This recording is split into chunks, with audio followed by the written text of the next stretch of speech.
needs of the government. Obviously, this state-led economic system didn't provide incentive for the development of a modern financial sector that ought to address the urgent needs of private business, utilizing innovation and fast-tracking services to the consumer.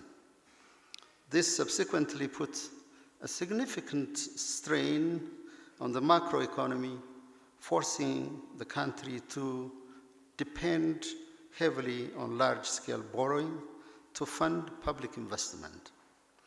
As a result, we have faced an enormous burden in debt sustainability and debt servicing. It is out of a recognition of these multifaceted problems that the current government launched a major economic reform program. Long-standing issues such as high inflation, mounting debt, bad loan portfolios at state banks, and an acute foreign exchange crisis had to be carefully addressed.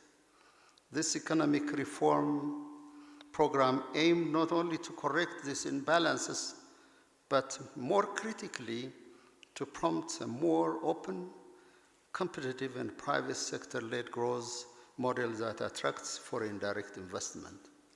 More recently, Ethiopia unveiled a comprehensive macroeconomic reform program designed to address structural challenges and propel the country towards sustainable economic transformation.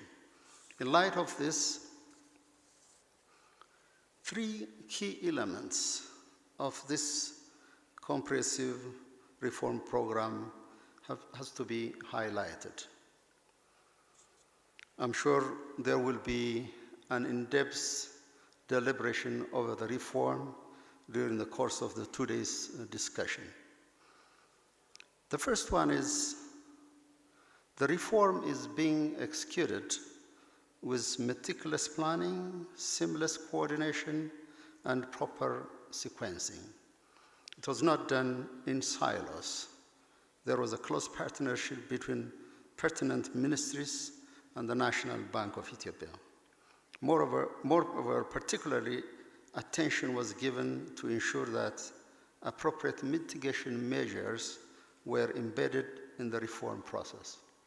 Second, the success of the reform can also be measured by the amount of financial support it garnered from multilateral financial institutions.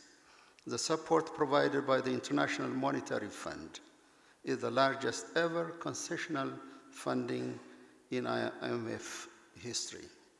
The World Bank has also approved one of the largest DOP loans in recent years, providing critical budget support to sustain the reform momentum. The unprecedented financial commitment from the IMF, World Bank, and other institutions is a testimony to Ethiopia's reform trajectory.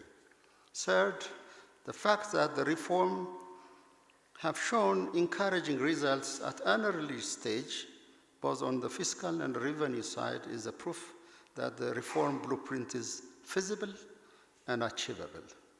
I'm sure the governor will offer more detail on this in his presentation, and I guess a fireside talks, which would be more informative. While we celebrate these promising early results and strong foundations, we recognize that the journey towards fully achieving our reform goals is arduous, requiring considerable efforts and discipline, and yet attainable.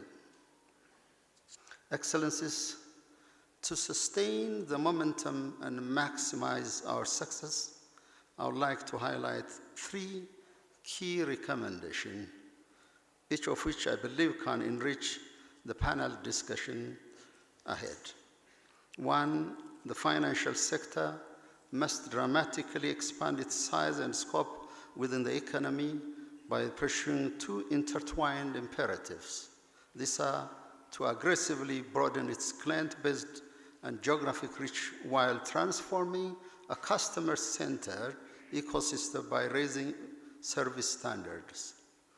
Second, and more importantly, we all have to be the leaders of Ethiopia's digital transformation and position the financial ecosystem at the backbone of the country's progress. It has now become self-evident that digital Ethiopia is becoming a reality in all walks of life, from telecom to shopping to entertainment and much more. Third, to sustain growth in the sector, financial inclusivity and investing in human capital is imperative. We must strive to reach every corner of our country and every segment of our society. I was very much encouraged to see at the exhibition earlier that there are quite a lot of innovations that are being implemented to reach out to the largest segment of our community and society.